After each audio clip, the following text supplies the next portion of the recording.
நாளைய தினத்தை குறித்து பயம் இல்லை. நாதன் இயேசு எல்லாம் பார்த்து கொள்வார், எல்லாம் பார்த்து கொள்வார்.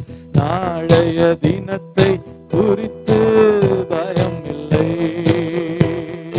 நாதன் இயேசு எல்லாம் பார்த்து கொள்வார், எல்லாம் பார்த்து கொள்வார்.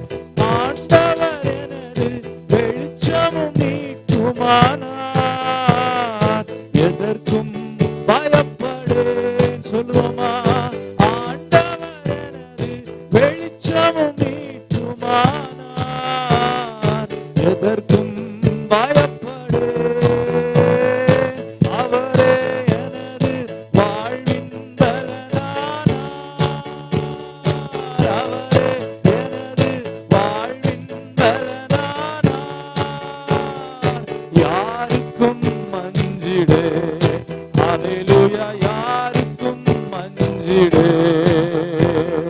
நாளைய தினத்தை குறித்து பயம் இல்லை. நாதன் இயேசு எல்லாம் பார்த்து கொள்வார், எல்லாம் எதை குறித்து பயப்படுகிறீர்களோ நாளைய தினத்தை குறித்து பயம் இல்லை. நாதன் இயேசு எல்லாம் பார்த்து கொள்வார், எல்லாம் பார்த்து கொள்வார். கேடு வரும் நாளில் கூடார மறைவினிலே ஒளித்து வைத்திடுவார். கேடு வரும் நாளில் கூடார மறைவினிலே ஒளித்து வைத்திடுவார். கண்மலையின் மேல் உயர்த்தி நிறுத்திடுவார், கண்மலையின் மேல் உயர்த்தி நிறுத்திடுவார். கலக்கம் எனக்கில்லை, ஹல்லேலூயா, கலக்கம் எனக்கில்லை. கரங்களை தட்டி ஆண்டவர் தினத்தை குறித்து பயம் இல்லை. நாதன் இயேசு எல்லாம் பார்த்து கொள்வார், எல்லாம் பார்த்து கொள்வார். நாளைய தினத்தை குறித்து பயம் இல்லை. நாதன் இயேசு எல்லாம் பார்த்து கொள்வார், எல்லாம் பார்த்து கொள்வார். தகப்பனும் தாயும் என்னை கைவிட்டாலும் கர்த்தர் சேர்த்து கொள்வார். தகப்பனும் தாயும் என்னை கைவிட்டாலும் கர்த்தர் சேர்த்து கொள்வார். கர்த்தருக்காய் நான் தினமும் காத்திருப்பேன், கர்த்தருக்காய் நான் தினமும் காத்திருப்பேன். புது பலன் பெற்றிடுவேன், ஹல்லேலூயா, புது பலன் பெற்றிடுவேன். நாளைய தினத்தை குறித்து பயம் இல்லை. நாதன் இயேசு எல்லாம் பார்த்து கொள்வார், எல்லாம் பார்த்து கொள்வார். நாளைய தினத்தை குறித்து பயம் இல்லை. நாதன் இயேசு எல்லாம் பார்த்து கொள்வார், எல்லாம் பார்த்து கொள்வார்.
யோவான் 15:13. ஒருவன் தன் சிநேகிதருக்காக தன் ஜீவனை கொடுக்கிற அன்பிலும் அதிகமான அன்பு ஒருவரிடத்திலும் இல்லை.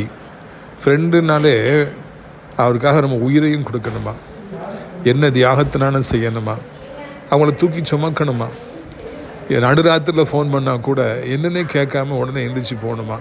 அதுதான் ஃப்ரெண்ட்ஷிப்னு சொல்லி பைபிளில் நம்ம பார்க்குறோம். பிரியத்துக்குரியவரில் இன்றைக்கு அப்படிப்பட்ட நண்பர்களை காண்கிறதை விட ஃப்ரெண்டுனாலே அந்த ஃப்ரெண்டோட உயிரை எடுக்கிற நண்பர்களைத்தான் பார்க்கிறோம். நன்மையை எவ்வளோ பெற முடியுமோ அவ்வளோ பெற்றுக்கொண்டு அவர்கள் மூலமாக எவ்வளவு சொகுசான வாழ்க்கையை அனுபவிக்க முடியுமோ அவ்வளோ அனுபவித்து விட்டு தான் முன்னேறணுன்னா அது நன்றியெல்லாம் மறந்து அவர்களை மிதித்து மேலே வருகிற எத்தனையோ பேர்களை நான் காண்கின்றோம். ஏசப்பாவுடைய பிள்ளைகள் அப்படி செய்யலாமா? நண்பனை விட்டு கொடுக்கலாமா? நட்பை அற்பமாக நினைக்கலாமா? நினைக்கவே கூடாது. ஒருவருக்கும் நம்ம நண்பருக்கும் இடையிலே ஒரு பிரச்சனை வருகிறது என்றால் அவர்கள் நமக்கு செய்த நன்மைகளை நான் திரும்பி பார்க்கணும். அப்படி திரும்பி பார்த்து அவங்க மேலே நமக்கு கோபமே வராது, எந்த வைராக்கியம் நமக்கு வரவே வராது. இயேசு கிறிஸ்து நம்மை நண்பர்கள் என்று அழைத்தார், தகுதியற்ற நம்மை.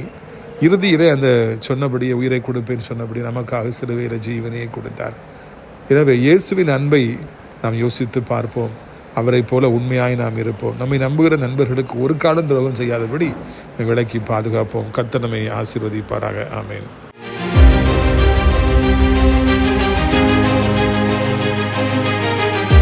சிறியவனை பொழுதிலிருந்தும் எளியவனை குப்பையிலிருந்தும் எடுத்து உயர்த்தி ராஜாக்களோடும் பிரபுக்களோடும் பந்தியிருக்க செய்கிற அருமை ஆண்டவர் இயேசு கிறிஸ்துவின் இனிதான நாமத்தினாலே இந்த சத்தத்தை கேட்கின்ற அனைத்து தேவனுடைய பிள்ளைகளுக்கும் என்னுடைய அன்பான வாழ்த்தல்கள். நீங்கள் கோடா கோடியாய் பெருகுவீர்களாக, உங்கள் பிள்ளைகள் கோடா கோடியாய் பெருகுவார்களாக என்று வாழ்த்துகிறேன். பிரித்துக்குரியவர்களே, சென்ற சனிக்கிழமை சென்னையில் நடந்த நம்முடைய விடுதலையின் ஊழியத்தை கர்த்தர் அதிகமாக ஆசீர்வதித்தார். கணக்கற்ற ஜனங்களை கர்த்தர் அழைத்து கொண்டு வந்தார். அருமையான செய்தியை கொடுத்தார். லைவ் டெலிகாஸ்ட் மூலமாக ஆயிரக்கணக்கான ஜனங்கள் கண்டு கழித்தார்கள். அநேகருக்கு ஆசீர்வாதமாக இந்த கூட்டம் அமைந்தது. உதவி செய்த அனைத்து நல்ல உள்ளங்களுக்கும் ஆண்டவருடைய நாமத்தில் நன்றிகளை நான் தெரிவித்துக் கொள்கிறேன். வருகிற புதன்கிழமை கர்த்தருக்கு சித்தமானால் யஷ்வந்த்பூர் அரசாங்க விடுமுறையினால் பெங்களூரில் உள்ள CSI சர்ச்சில் வைத்து நம்முடைய சிறப்பு விடுதலை கூட்டம் நடைபெறும். சகோதரர் கிறிஸ்டஸ் அவர்கள் எல்லா ஏற்பாடுகளையும் செய்திருக்கிறார்கள். பெங்களூரில் யஷ்வந்த்பூர் CSI சர்ச்சில் வச்சு வருகிற புதன்கிழமை காலை 10 மணிலேருந்து 11 மணி வரைக்கும் நம்முடைய விடுதலையின் கூட்டம் நடைபெறும். பெங்களூரில் எக்கச்சக்கமாக நம்முடைய விசுவாசிகள் இருக்கீங்க. தாராளமாய் வந்து பங்கு பெறும்படியாக அன்போடு நான் அழைக்கின்றேன். பிரியத்துக்குரியவர்களே, அது மாத்திரமல்ல, அடைக்கலான் குருவி எனப்பட்ட ஆவிக்குரிய முதியோர் இல்லம் உங்களுக்காய் காத்திருக்கிறது. யார் விருப்பமுடையவர்களாக இருக்கிறீர்களோ நீங்கள் தாராளமாய் வந்து பங்கு பெறலாம்.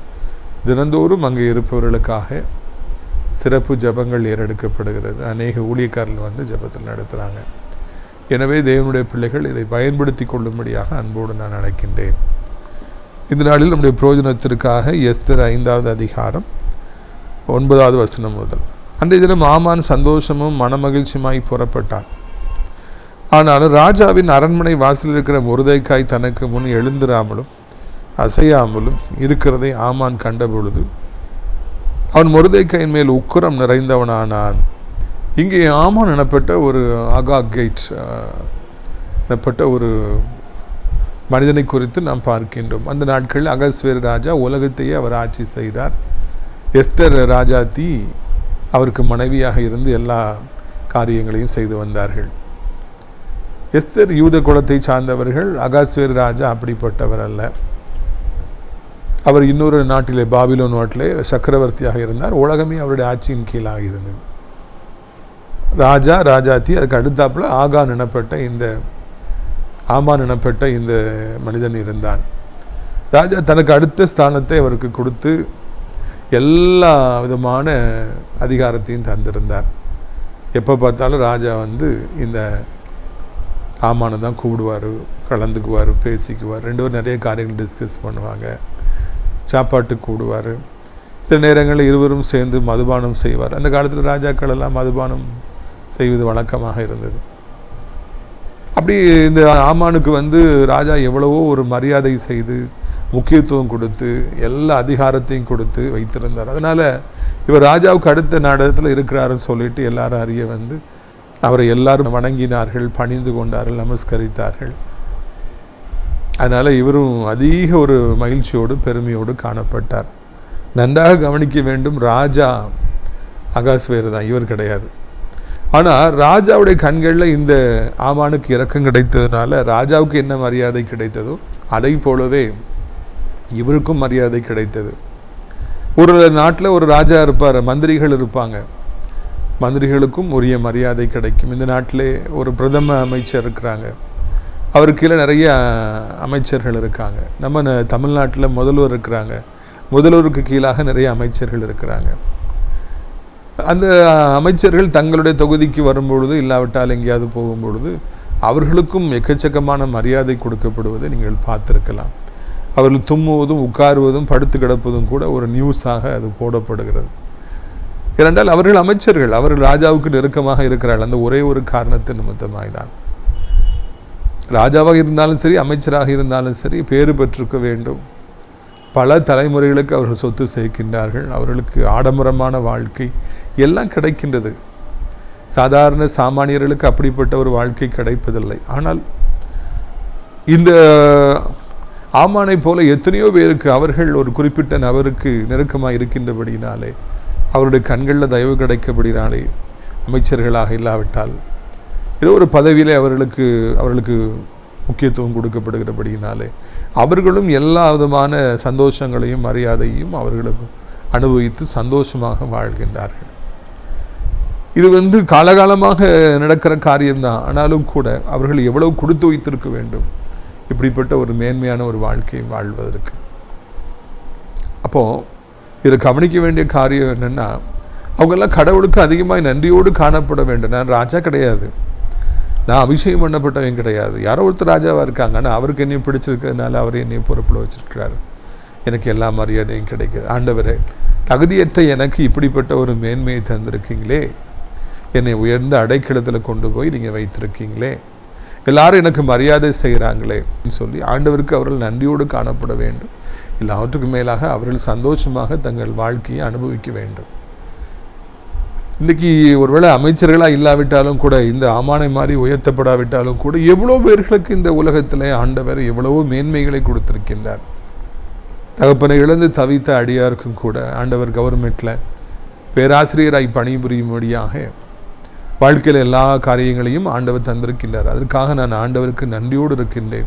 இந்த வேலையை அவர் தந்திருக்காவிட்டால் பல கஷ்டங்கள் நிச்சயமாக வாழ்க்கையில் வந்திருக்கும். அஃப்கோர்ஸ் இதை விட பெரிதானது ஊழியம்.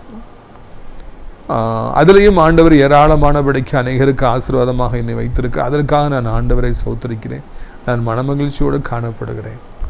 ஒரு பானை சோற்றுக்கு ஒரு சோறு பதம். இதை போல ஆண்டவர் எவ்வளோ பேராசிரியர்களை உருவாக்கி இருக்கின்றார், எவ்வளோ பேங்க் ஆஃபீஸர்ஸ் ஆண்டவர் உருவாக்கி இருக்கிறார். சாஃப்ட்வேர் ஃபீல்டில் எவ்வளோ பேர் அமெரிக்காவுக்கு சென்று எவ்வளோ சம்பாதிச்சிருக்கிறாங்க. கடவுள் ஒவ்வொரு மனிதருக்கும் ஒவ்வொரு விதத்தில் உயர்வுகளை கொடுக்கின்றார். படிக்காதவர்களை காண்கின்றோம், அவர்களுக்கு அரசியலில் ஆண்டவர் எங்கேயோ உயர்ச்சத்திற்கு செல்வதற்கும், இல்லாவிட்டால் ஏராளமானபடி சொத்து சேர்ப்பதற்கும், ஏதோ ஒரு விதத்தில் ஆண்டவர் ஒவ்வொருவருக்கும் மனமிறங்கி அவர்களை வாழ வைத்திருக்கிற தகப்பனார் வாங்கி போட்ட சொத்துக்கள், தாத்தாவுடைய சொத்துக்கள் இன்றைக்கு அவர்களுக்கு கோடி கோடியாய் கொட்டி கொடுக்கின்றது. அவர்கள் சந்தோஷமாக வாழ்கின்றார்கள். எவ்வளோ பேர்களை ஆண்டவர் இந்த நாட்களிலே ஆமானை ஆசீர்வதித்தது போல ஆசீர்வதித்திருக்கிறார் என்பதை நாம் மறக்கக்கூடாது. அப்பொழுதெல்லாம் நாம் ஆண்டவருக்கு நன்றியோடு காணப்பட வேண்டும், ஆண்டவரை துதிக்க வேண்டும். நான் தகுதி இல்லாதவனாக இருந்தும் எனக்கு யாரோ ஒருவர் மூலமாக இவ்வளவு உயர்வுகளை தந்திருக்கீங்களே, இந்த வேலையின் மூலமாக இவ்வளோ உயர்வை தந்திருக்கீங்களே, இந்த பதவியின் மூலமாக எனக்கு இவ்வளோ உயர்வை தந்திருக்கீங்களே என்று நாம் ஆண்டவரை நாம் துதிப்போம் என்றால் அது தகுதியானதாக இருக்கும் என்று நினைக்கின்றேன். இந்த ஆமானும் அப்படி தானே ஆண்டவருக்கு நன்றியோடு காணப்பட்டிருக்கலாம் அல்லவா? ஆனால் அவர் அப்படி நன்றியோடு காணப்படாதபடி கோபத்தோடவே இருக்கிறார், எரிச்சலோடவே இருக்கிறார். காரணம், அந்த அரண்மனை வாசலில் இருந்த முர்தாய்க்காய் எனப்பட்ட ஒரு யூதர், அவர் ஆண்டுடைய பிள்ளை, இவரை கண்டு கொள்ளவே இல்லை, இவருக்கு வந்தனம் செலுத்தவே இல்லை, இவருக்கு முன்பு பணிந்து கொள்ளவில்லை. என்னை எல்லாரும் லட்சக்கணக்கான மக்கள் மரியாதை செலுத்துகிறார்கள், இந்த ஒரே ஒரு முர்தாய்க்காய் மாத்திரம் வணக்கம் செலுத்தவில்லை. நானாக இருந்திருந்தால் என்ன செய்திருப்பேன், பரவாயில்ல, அவருக்கு ஏதோ விருப்பம் இல்லை போலுக்கு, அவர் வந்தனம் செலுத்தலைன்னா என்ன, சரி நல்லா இருக்கட்டும் சொல்லி நான் கண்டுகொள்ளாமல் போயிருந்திருப்பேன். ஏன்னா ஏற்கனவே எக்கச்சக்கமான ஆசீர்வாதங்களை ஆண்டவர் தந்திருக்கிறார் இந்த ஆமானுக்கு. இது ஒரு விஷயமா, இது ஒரு பிரச்சனையா? ஒருத்தர் விஷ் பண்ணலங்கிறது ஒரு மேட்ராங்க? சொல்லுங்கள். கிடையவே கிடையாது. வாழ்க்கையில் சாப்பாடு இல்லாமல் இருக்கிறவங்க, உயிருக்கு போராடிட்டு இருக்கிறவங்க, வியாதியினால் விபத்தினால் சிக்கி கொஞ்சம் கொஞ்சமாக செத்துக்கிட்டு இருக்கோமேன்னு சொல்லி பயந்துட்டு இருக்கிறவங்க, அதை பார்த்து பயந்துட்டு இருக்கிற குடும்பங்கள், வருமானமே இல்லாமல் இருக்கிற குடும்பங்கள், கடன்களில் சிக்கி தவிக்கிறவங்க, பல விதமான பிரச்சனைகளை சிக்கி தவிக்கிறவங்க எத்தனை பேர் இந்த பூமியில் இருக்கும் பொழுது ஒருவர் வணங்கவில்லை, எனக்கு விஷ் பண்ணலைங்கிறது ஒரு பிரச்சனையாக? சொல்லுங்கள். ஆமானுக்கு அதுதான் பெரிய பிரச்சனையாக இருந்தது. என்ன விஷ் பண்ணலையே, எனக்கு விஷ் பண்ணலையே, பல்லை கடிக்கின்றார், கடித்து அப்படி கோபம் கொள்ளுற, அவனை கொல்லணும், அவனை விடக்கூடாது, அவன் குலத்தையே நான் அழிப்பேன், நான் விட மாட்டேன் அப்படின்னு சொல்லி ஒரு பைத்தியக்காரனை போல அங்கு ஆமான் ஒரு வெறி நாயை போல மாறி அப்படியே அப்படி வெறி பிடித்து கடித்து இந்த முருதைக்காயை கொல்லணும், குலத்தையே அழிக்கணும், விடக்கூடாதுன்னு சொல்லி அதிலே தான் அவன் கவனம் இருந்தது, அதிலே தான் அவர் வெறி பிடித்தவராக இருந்தார். என்ன ஒரு வெள்ளையடிக்கப்பட்ட ஒரு கல்லறை, என்ன ஒரு பரிதாபமான ஒரு மனநிலை. வாழ்க்கையின் யதார்த்தங்களை அந்த ஆமான் புரிந்து கொள்ளாமல் போனாரே. இவ்வளவு நன்மைகள், கவுண்ட் யுவர் பிளெஸிங்ஸ் நம்ம இங்கிலீஷில் சொல்கிறோம் இல்லையா, உன்னுடைய ஆசீர்வாதங்களை எண்ணிப்பார். அதுதான் அப்போ தான் கடவுளை நம்ம துதிக்க முடியும். அப்போ தான் நம்ம ஆசீர்வாதங்களை எண்ணி பார்த்தால்தான் நாம் ஆண்டவருக்கு நன்றியோடு இருப்போம், மனிதனாக நாம் இருப்போம். ஆமான் அப்படி தன்னுடைய ஆசீர்வாதங்களை எண்ணி பார்க்காதபடி தனக்கு முன்பாக இருந்த அந்த ஒரே ஒரு மனிதன் தன்னை வணங்கவில்லை என்பதையே நினைத்து வருத்தப்பட்டான். இன்றைக்கி நிறைய பேர்கள் எப்படி இருக்காங்கன்னா, நாயை குளிப்பாட்டி நடுவீட்டில் வச்ச மாதிரி இருக்காங்க. கடவுளை அவங்கள ஆசீர்வதித்து அவங்களுக்கு புதுவாழ்வு கொடுத்து அவங்கள உயர்த்தி வைக்கிறார், ஒரு பெரிய ஸ்தானத்தில் கொண்டு போய் வைக்கிறார். நாயை குளிப்பாட்டி நடுவீட்டில் வச்சோன்னா அது எப்படி இருக்கும், நல்லா படுத்து கிடக்கும். அங்கே வெளியே ஏதோ ஒரு நாய்க்கு குழச்சிருச்சுனோன்னா அது பயங்கரமாக ஓடும், போய் சாக்கடையில் போய் உருளும். நடுவீட்டில் குளிப்பாட்டி வச்சுருக்காங்களேங்கிறது அதுக்கு பெரிதாக தெரியாது. அதை போலத்தான் பிரியத்துக்குரியவர்கள் இன்றைக்கு ஏதோ ஒரு அற்பமான மனிதன் அற்பமான காரியத்தை செய்தான் என்கிற ஒரு சின்ன அசௌகரியத்தின் மூலமாக தனக்கு தரப்பட்ட நன்மைகளை எல்லாம் மறந்து, தனக்கு தரப்பட்ட மேன்மைகளை மறந்து அந்த அற்பமான காரியத்திற்காக சண்டையிட்டு நாய்களைப் போல குலைத்து நாய்களைப் போல சண்டையிடுகிற எத்தனையோ மனிதர்களை பார்க்கின்றோம். நாய்கள் சண்டை போட்டுச்சுன்னா ஆண்டு பல்ல காட்டி இது பயங்கரமாக இருக்கும். யாரும் குறுக்கால போய் விழுந்தாங்கன்னா அவங்களையும் கடித்து விடும். காரணம் ஒரு எலும்பு துண்டாக இருக்கும், ஒரு அற்பமான காரியமாக இருக்கும். இல்லைனா என்னுடைய எல்லைக்குள்ளே நீ வந்து விட்டா என்று இன்னொரு நாயை போய் அது கடிக்கும். அதை போலவே அற்பமான காரியங்களுக்காக கர்த்தர் எவ்வளவோ நன்மைகளையும் உயர்வுகளையும் தந்திருந்தாலும் கூட அற்பமான காரியத்திற்காக சண்டையிடுகிற, கோபப்படுகிற, இது போல அற்பமான காரியங்களின் பின்பாக செல்லுகிற எவ்வளோ பேர்களை காண்கிறோம், வருத்தப்படுகிறோம். ஆண்டவரும் நிச்சயமாக வருத்தப்படுவார். ஆமான் அதுக்கு பெரிய தலைவலியாக அவருக்கு இருந்துதான். நாமும் கூட நம்முடைய வாழ்க்கை பிரயாணத்தில் எவ்வளோ பேர்களை காணும். அவர்களும் அப்படித்தான் சின்ன சின்ன காரியங்களை பெருசாக நினைக்கிறாங்க. பல வருடங்களுக்கு முன்பு எனக்கு ஒரு அண்ணனை தெரியும், ஒரு பெரிய போஸ்டில் அவங்க இருந்தாங்க. அவங்க ஒரு லேமன் தான், திருச்சபையை சார்ந்திருந்தவங்களாக இருந்ததுனால எலெக்ஷனில் நின்றதுனாலையும் கடவுள் அதன் மூலமாக ஒரு பெரிய இன்ஸ்டிடியூஷனுக்கு அவங்களுக்கு ஒரு பெரிய பதவியை கொடுத்துருந்தாங்க. அப்போ அங்கே நிறைய பேர் வேலை பார்த்தாங்க. அந்த வேலை பார்த்தவங்களில் ஒருத்தருக்கு கல்யாணம் ஆகும்போது இவருக்கு இன்விடேஷன் கொடுக்கல. ஒருவேளை பின்னால் கொடுக்கலான்னு நினச்சிருக்கலாம், ஒரு வாரம் கழித்து கொடுக்கலான்னு நினச்சிருந்துருக்கலாம். இன்னும் வெட்டிங்கே முடியல. ஆனால் அதுக்குள்ளே அவர்களுக்கு ரொம்ப வருத்தம், எனக்கு இன்னும் இன்விடேஷன் தரவே இல்லையே, எனக்கு இன்னும் இன்விடேஷன் தரவே இல்லையே, என்னை அந்த ஃபங்க்ஷனுக்கு அழைக்கவே இல்லையே. கல்யாண வீட்டில் இருக்கிறவங்க 1000 வேலையில் இருப்பாங்க, யாரையும் அழைக்கக்கூடாது என்று இல்லை. ஏதோ ஒரு சில காரணங்களால் பல இடங்களுக்கு அவங்க அலைந்து திரிகிறதுனால ஒரு சிலரை விட்டு போயிருக்கலாம், நம்மளை கூடாமல் போயிருக்கலாம். சரி கூடலன்னா பரவாயில்ல, ஒரு 500 ரூபா மிச்சம், 1000 ரூபா மிச்சம், சரி அவங்க ஏதோ பிரச்சனைகள் இருக்காங்க, நல்லா இருக்கட்டும்னு சொல்லி நம்ம எடுப்பது தான் யதார்த்தம். அதுதான் பெருந்தன்மை. அதைத்தான் ஆண்டவர் நம்மகிட்ட எதிர்பார்க்குறார். என்னை கல்யாணத்துக்கு கூப்பிடவில்லையே, அதை விட்டு அவங்க என்னை கல்யாணத்துக்கு கூப்பிடலையே. அது ஒரு பெரிய மன உளைச்சலாக நிறைய பேருக்கு மாறுகிறது. ஐயோ, என்ன ஒரு பரிதாபமான ஒரு மனநிலைமை பார்த்தீர்களா? திருமணத்துக்கு அழைக்கவில்லை, பால் காய்ப்புக்கு என்னை அழைக்கவில்லை, ஞானஸ்தானத்துக்கு என்னை அழைக்கவில்லை, என்னை மதிக்கவில்லை, எனக்கு முக்கியத்துவம் கொடுக்கவில்லை, என்னிடத்தில் சொல்லவில்லை, என்னிடத்தில் கேட்காமலே இதை செஞ்சிட்டாங்க. அற்பமான காரியங்கள், குப்பை போன்ற காரியங்களை இன்றைக்கு மனிதர்கள் பெரிதாக நினைப்பதை பார்க்கிறோம். ஆனால் அவர்களுக்கு ஆண்டவர் ஏற்கனவே தந்திருக்கிற நன்மைகளை மறந்து விடுவதை பார்க்கிறோம்.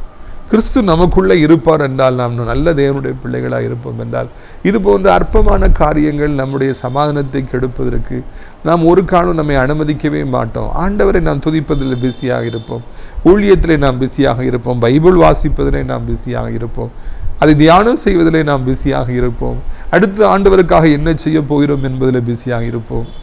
நமக்கு அதற்கெல்லாம் நேரமே இல்லாமல் இருக்கும் பொழுது இப்படி தெருநாய்களைப் போல சண்டையிட்டுக் கொள்வதற்காக நமக்கு நேரம் இருக்கிறது.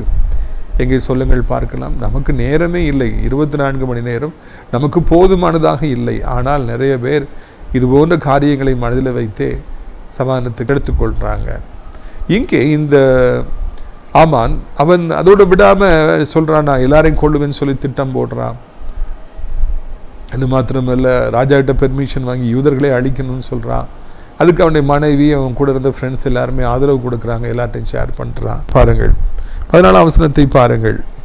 எஸ்தர் 5:14. அப்பொழுது அவன் மனைவியாகிய சிரேஷும் அவனுடைய சிநேகிதர் எல்லாரும் அவனை பார்த்து 50 முழ உயரமான ஒரு தூக்கு மரம் செய்யப்படட்டும், அதில் மொர்தெக்காய் தூக்கில் போடும்படி நாளை தினம் ராஜாவுக்கு சொல்ல வேண்டும். பார்த்தீங்களா, அவங்கெல்லாம் சேர்ந்து அவங்கள அவனை மாதிரியே சிந்திக்கிறாங்க, ஜாடிக்கேற்ற மூடி. அதில் ஒருத்தராவது பாருங்கள், என்னையா நீ இது இப்படி இருக்கிறது, இதெல்லாம் ஒரு விஷயமா, உமக்கு கடவுள் எவ்வளோ மகிமையை கொடுத்துரு, அதில் சந்தோஷமாயிரும், அவன் உங்களை விஷ் பண்ணா என்ன, விஷ் பண்ணட்டா என்ன, இது ஒரு பிரச்சனையான்னு சொல்லி சத்தம் போட்டிருந்தா அந்த ஆள் அடங்கியிருப்பான் இல்லையா.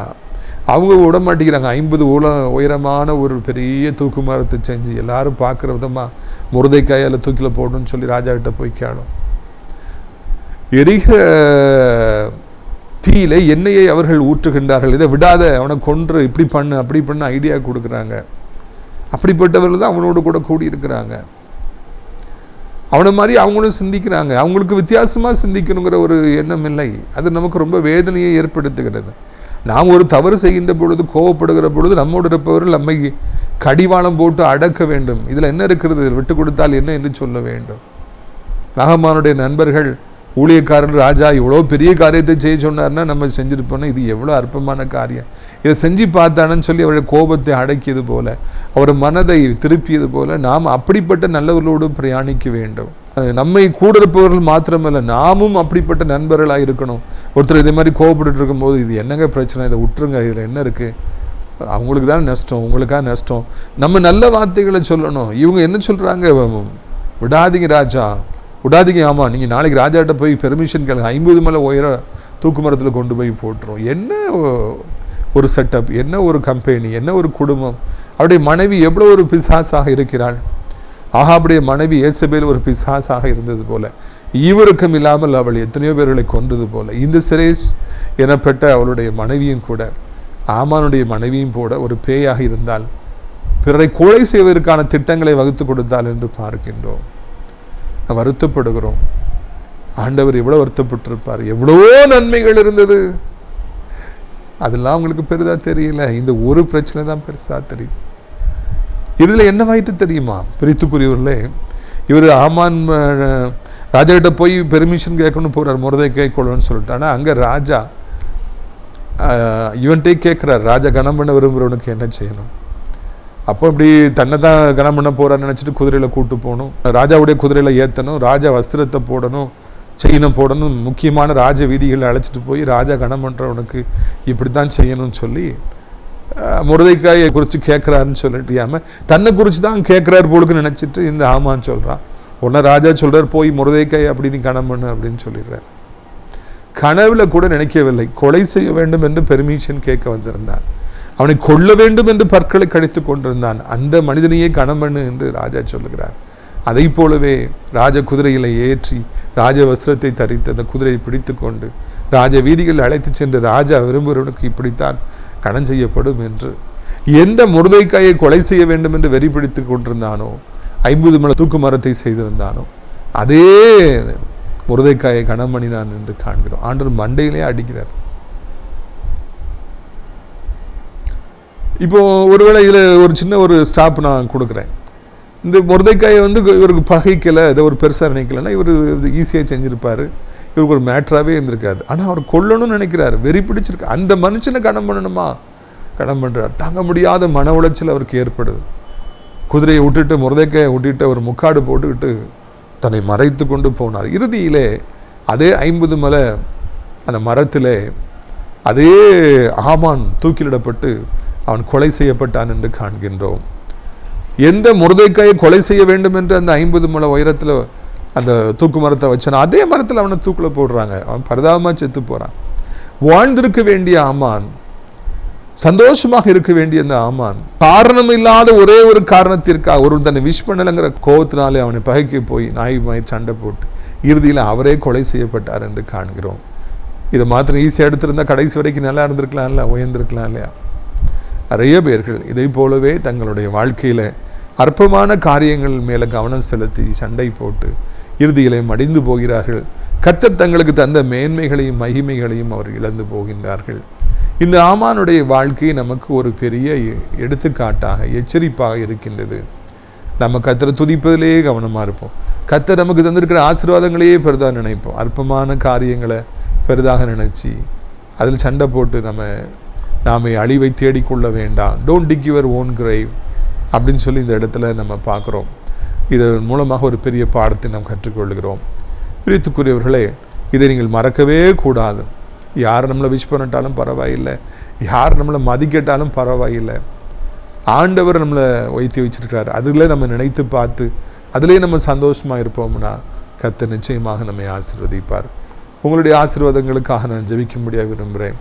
என்னோடு கூட சேர்ந்து நீங்களும் ஜெபிப்பீர்களா? நாம் ஜெபிக்கலாமா? நாம் ஜெபிக்கலாம். அப்பா பிதாவே, வானத்துக்கும் பூமிக்கும் ஆண்டவரே, இந்த அருமையான நாளிலும் கூட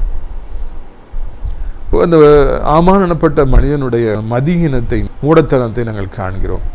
செத்துப்போன ஈக்கள் பரிமள தைரத்தை நாரப்பண்ணும் ஒரே ஒரு அவனுடைய மதியினம் ராஜா, அவனுடைய ஒரே ஒரு மதியினம் மொர்தெக்காய் தன்னை வணங்க விளங்குறனால அவனை பகைச்சு அவனை கொல்லணும், அவன் இனத்தையே கொல்லணும்னு நினச்சதுனால அவன் கொல்லப்பட்டு போனான். அவன் இருப்பதிலே சந்தோஷமாக இருந்திருப்பான் என்றால் கர்த்தாவே, அவனுடைய வாழ்க்கை எவ்வளவு இன்பகரமாக இருந்திருக்கும் ராஜா. இன்றைக்கி நிறைய பேர் இருக்கிறதுல சந்தோஷமாக இல்லாதபடி தேவையில்லாத காரியங்களுக்காக கவனத்தை செலுத்தி முட்டாள்தனமாக ஆண்டவரே அவள் தங்களை தாங்களே கெடுத்து கொள்வதையும் தங்களுக்கு தாங்களே வேதனைகளை வருவித்துக் கொள்வதையும் பார்க்கிறோம். கர்த்தர் எவ்வளவு ஆசீர்வாதங்களை தந்திருக்காரு அப்படிங்கிறத உணர்ந்து கொள்வதே இல்லை. நாயை குளிப்பாட்டி நடுவீட்டில் வைத்தால் அது தனக்கு கொடுக்கப்பட்டிருக்கிற மேன்மையை பெரிதாக எண்ணாது. வெளியில் சாக்கடையில் சண்டை போடுகிற ஆண்டவர் வேறொரு நாயை கண்டு அந்த சாக்கடையில் குதித்து அதுவும் சண்டை போடுறதுலே குறியாக இருக்கும். தன்னை வீட்டுக்குள்ளே கூட்டு போயிருக்காங்களே, குளிப்பாட்டி வச்சுருக்காங்களே, தனக்கு ஒரு உயர்ந்த இடத்த கொடுத்துருக்காங்களேன்னு பெரிதாக நினைக்கவே நினைக்காது. இன்றைக்கி நிறைய பேர் அப்படி தான் இருக்காங்க. தனக்கு ஆண்டவர் எவ்வளோ மேன்மைகளை மகிமையில கொடுத்துருக்காங்கிறது பெரிதாக நினைக்காம அற்ப காரியங்களுக்கு அவர்கள் சண்டையிட்டு தங்களை தாங்களே அழித்துக் கொள்கிறார்கள்.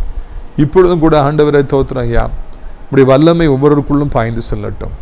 எங்கள் மதியினங்களை நாங்கள் சரிப்படுத்தி கொள்கிற பொழுது நாங்கள் நிம்மதியாக வாழலாம். முட்டாள்தனங்களை நாங்கள் நிவர்த்தி செய்து கொள்கிற பொழுது, ஃபூலாக நாங்கள் இல்லாமல் இருக்கும் பொழுதே நிம்மதி வந்துவிடும். இன்றைக்கி எவ்வளவோ மேன்மைகள் இருந்தும் ஒரு ஃபூலாக ஒன்றுமில்லாத காரியத்திற்காக தன் சமாதானத்தை கெடுத்து கொள்ளுகிற எத்தனையோ கோடி கோடி ஜனங்கள் உண்டு. கர்த்தர் ஜீவனை கொடுத்தார், கொடுத்தார் குடும்பத்தை கொடுத்தார், படிப்பை கொடுத்தார், வேலையை கொடுத்தார், வீட்டை கொடுத்தார், காரை கொடுத்தார், வசதி வாய்ப்புகளை கொடுத்தார், நல்ல ஆகாரத்தை கொடுத்தார். அதில் அவங்களுக்கு மேட்டரே கிடையாதுப்பா. அதில் நினைக்கவே மாட்டாங்க. they never count their blessings. ஒரே ஒரு காரியம், அற்பத்தனமான காரியம், அதுக்காக சண்டை போட்டு அதையே நினைத்து நினைத்து தங்களை தாங்களை கொண்டு கொள்வார்கள் ஐயா. அப்படிப்பட்ட முட்டாள்தனமான மக்கள், சிந்தனை உடையவர்களை அந்த எண்ணத்திலிருந்து கொண்டு வந்து உம்மை துதிக்க வைத்து அவர்கள் தங்கள் வாழ்க்கையை சந்தோஷமான நீரோடையாய் மாற்றிக்கொள்ள அவர்களுக்கு உதவி செய்யும். ஆண்டவரை, வியாதினாலே பாதிக்கப்பட்டு கொஞ்சம் கொஞ்சமாய் தங்கள் பலத்தை இழந்து மூழ்கி கொண்டிருக்கிற மக்களுக்காக ஜெபிக்கிறோம். எப்படியாவது அவர்களை கயம்பற்றி தூக்கி கொள்ளுங்க. ஒருவரும் மூழ்கக்கூடாது, ஒருவரும் வியாதியில் மறித்து போகக்கூடாது. இந்த வியாதியின் வேதனையினால் தாங்க முடியவில்லை ஐயா. புண்ணால் தாங்க முடியல, இந்த கட்டியை தாங்க முடியல, நோய் தொற்றுகளை அது எனக்கு தாங்க முடியல, நான் படுத்த படுக்கையாக இருக்க எனக்காக ஜெபியுங்க, தூக்கம் வரல எனக்காக ஜெபியுங்க, நடக்க முடியல எனக்காக ஜெபியுங்கன்னு சொல்கிற ஒவ்வொருவருக்கும் கர்த்தாவே நீங்கள் மனமிறங்கி அவர்களை வாழ வைக்க வேண்டும் என்று கெஞ்சுகிறோம். இயேசுவின் நாமத்தினாலே இப்பொழுதே இருள் நீங்கி அவர்கள் சுகமாக வாழ உதவி செய்ய வேண்டும் என்று கெஞ்சுகிறோம். பண நெருக்கடியில் எவ்வளவோ கோடி மக்கள் இருக்கிறாங்க. பணம் இல்லாமல் யாரால் நிம்மதியாக வாழ முடியும்ப்பா? பணம் இல்லைன்னா எங்கே மரியாதைப்பா? ஒன்றுமே கிடையாது. பணம் இல்லாமல் என்ன பொருளை வாங்க முடியும்? பசி பட்டினியில் அழிய தான் வேணும். மக்கள் தொகை பெருகி விட்டது, விலைவாசி எங்கேயோ போயிடுச்சு. வருமானமெல்லாம் அப்படி இல்லாமலே போகுது. பிஸ்னஸில் அவ்வளோ போட்டி. நீங்கள் தான் எங்களை வாழ வைக்கணும், நீங்கள் தான் எங்களுக்கு வழியை திறக்கணும். இயேசுவின் ரத்தம் செய்யும், இயேசுவின் ரத்தம் செய்யும், வழியை திறங்கப்பா. உடைய பிள்ளைகளுக்கு வருமானத்துக்கான நிரந்தரமான வருமானத்திற்கான வழிகளை உண்டாக்கி கொடுத்து அவர்களை ஆசீர்வதிக்க வேண்டும் என்று கெஞ்சி மன்றாடுகிறோம். கிருபையும் சமாதானமும் அவர்களை தாங்கட்டும். குடிப்பழக்கம், போதை, மொபைல் அடிமைத்தனம், ஆண்டவர் பைக் அடிமைத்தனம் போன்றவைகளிலிருந்து உடைய பிள்ளைகளை விடுவியும். ஏசப்பாமே, அறியாமல் வாழ்கிறவர்கள் உண்மை அறிந்து கொள்ள வாலிபர் சமுதாயத்தில் ஒரு பெரிய எழுப்புதல் ஏற்பட கெஞ்சுகிறோம். வயதானவர் கீழே விழுந்து விடாதபடி, எலும்புகள் முறிந்து விடாதபடி அவர்கள் சமாதானமாய் வாழ உதவி செய்யும். இந்த காலமை திருமணமாக அவன் குழந்தை இல்லாமல் இருப்பவர்களுக்கு அந்த பாக்கியத்தை தாரும். உலகம் இருக்கிற அத்தனை நாடுகளை, அத்தனை மக்களை ஆசீர்வதி. முக்கியமாய் ஏசப்பாவுடைய பிள்ளைகள் எந்த நாட்டில் இருந்தாலும் எங்கே இருந்தாலும் அதில் ஒரு பொழுது வெக்கப்படாதபடி காத்துக்கொள்ளுங்க. அவர்களுக்கு விசேஷித்த ஆசீர்வாதங்களை தாருங்க. உன் நாமத்தை அறிந்த பிள்ளைகளை உயர்ந்த அடைக்கலத்தில் வைங்க. முக்கியமாக ராஜா, இந்த நாட்களிலே நாசரேத் ராஜபலத்தோட்ட ஊழியங்கள் எனப்பட்டு நம்முடைய ஊழியங்களை நேசிக்கிற, நாள்தோறும் நம்முடைய நிகழ்ச்சிகளை பார்க்கிற, அறிமுகப்படுத்துகிற ஒவ்வொரு நல்ல உள்ளங்களையும் ஆசீர்வதிங்க. ஏசப்பா, அடைக்கலான்குரிய முதியோரிடத்தில் சேர அநேக இடங்கள் உண்டு. அநேக முதியோர்களை அழைத்து கொண்டு வாருங்க. இயேசுவின் மூலம் ஜெபிக்கிறோம் இதாவே. என் ஆத்துமாவை கர்த்தரை சோத்திரி, என் முழு உள்ளமையுடைய பரிசுத்த நாமத்தை சோத்திரி. என் ஆத்துமாவை கர்த்தரை சோத்திரி, அவர் செய்த சகல உபகாரங்களையும் ஒருபொழுதும் மறவாதே. கர்த்தராகிய இயேசு கிறிஸ்துவின் கிருபையும் பிதாவாகிய தேவனுடைய அன்பு பரிசுத்தாவிய அந்யோன்யைக்கவனாத பிரசன்னம் உங்கள் அனைவருடைய இன்றைக்கு சதா காலங்களில் நிலைத்திருப்பதா. அல்லேலூயா. God bless you. Amen.